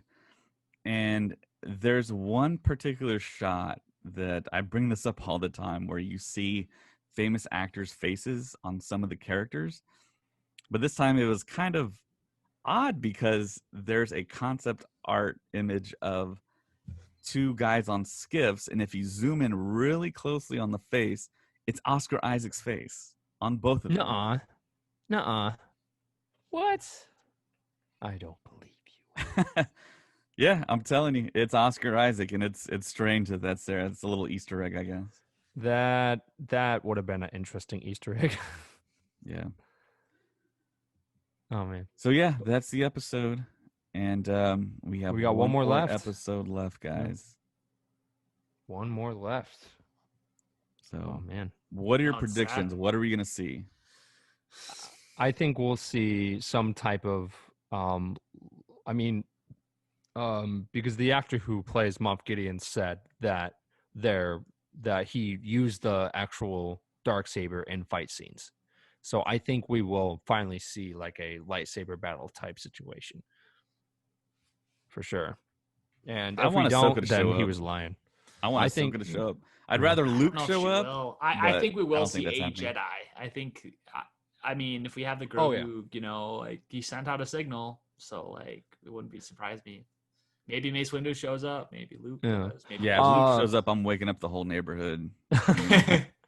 I think that I think what's going to happen is that this whole season has kind of been like The Empire Strikes Back, and I think at the end they will not save him, and I think that they'll end up pulling a ending like the second Pirates of the Caribbean of where someone shows up and that person will be the Jedi that or the Force user that he called like at that one in the last episode, and that person will show up and be like, all right, I'm here to help, and then the next season it's going to be trying to save the child with this new Force user that pops up, and we have no idea if it's Mace Windu, Cal Kestis, Luke Skywalker, Oppo Rancisis, yeah, my man. Can you imagine? a snake Yaddle? man. Yaddle could show up. oh Yaddle, geez. yeah, Yaddle. Not out of. There's also characters from Legends that could possibly show up too, because there is Mara Jade. There's I can't pronounce his last name, but it's Kyle Katarn. Yeah. Okay, yeah. And then the one that I think would blow everyone away would be Starkiller from The Force Unleashed. I think that would be super cool. I think seeing him show up would blow everyone away because of he was a fan favorite for a while because of that game was amazing, and but the thing is that character is so OP. Like he's if like he stayed canon, he would be the most OP character because of all the stuff that he did in the game. I mean, he beat Darth Vader like that. So I'm just. It would be cool to see him come back. Yeah, we have no idea. I My think it's gonna be question a is long how bleak episode. it's going to be. Yeah, I'm hoping it's a long one. I'm hoping that it's just like the beginning of this season where it was 56 minutes. I'm hoping it's on the lines of that. Close to an hour. Yeah, it's my thought. Yeah. Mm-hmm. Yeah. I think it's gonna end on a cliffhanger though. Make us wait a full year. Telling you, Build Empire hype. Strikes Back, or something that would blow everyone away is that they do save the child, but then after that, the person Didn't get captured.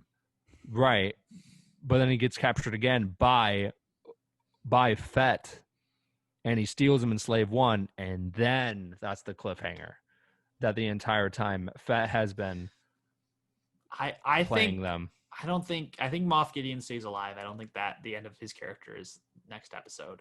No, So I don't mean, know. Clearly they do make Snoke, so like yeah. it'll be interesting. I don't know. I can't say if I think they're gonna get Grogu back or not. I think you know a something that's possible is maybe seeing Thrawn show up at the very end, like some type of glimpse. My personal thought with Thrawn is I think that was just a tease for the Ahsoka show. That's my Okay. thought. I don't know Okay. if Thrawn will have a major presence in Mandalorian, but I think he'll be like the main antagonist in the Ahsoka series. That's my personal thought, but certainly curious to hear other opinions. I think someone's losing a limb, and it might be Din Djarin. Don't Right or left arm, or what do you think? What's your money? What's your pay line? Right arm from the darksaber, yeah. All right. I got $5 on left arm. So. That Wait a minute, I is he a mean, lefty or righty? I don't know. I think he's right-handed. Yeah. Can you tell in that? I think Next if we'll talk about I think if that happens, then that's gonna be like, yup, This whole season was Empire Strikes Back. Like to the very He end. is a Skywalker. Yeah. You are not a real Skywalker until you at least lose an arm or a hand. I feel like that is their trademark, and that's how you become a Skywalker. And that's why Rey is not a real Skywalker, Rey. Sorry. Well, hey, that means that Kylo was never related to Skywalkers either. Or Leia. Yeah, but he wasn't a direct Skywalker though. He was a Solo. I mean, technically he was Organa, but All right. Let's just end it. Okay. Oh man. I think that's everything. That's a lot. That was a long episode. Yeah, that was It our was a longest long episode. Yeah, because I think we started at Just 3-ish. Yeah. Yeah, we went about 2 hours. Oh man. Oof. All right. Well, are we ended? Are we ending this? Yeah. Is it? Is this how we end? Oh wait. Okay, I'm okay. This is how No it joke. I do have one thing. Because Max I Rebo related. Max Rebo. Yes, it is, and the reason why is because in Legends, I learned this by the way. In Legends, he did survive at the last minute before the explosion. Him and some of the Max Rebo band jumped off the ship. Is Droopy alive? Did Droopy make Droopy it? McCool? That's who I care about. He also jumped at the same time as Max Rebo. Yeah, I'm he talking did. about yeah. Yeah, And something else that a lot of people don't know about is that in the original concept of Max Rebo, his like hands were actually supposed to be his legs. He like wasn't supposed to have any hands, and when he's playing the piano, it's his actual like feet and not his hands. A lot of people don't know that. Yeah. Really? That's new knowledge to me. Something to take away from this podcast. That should be the only thing right there. Yeah. Wow, that's something. That's wow. Okay. All right. Okay. All right. Oh boy. All right. All right. Yeah. For Sam, Colin, and Ray, I'm David. May the force be with you. Always.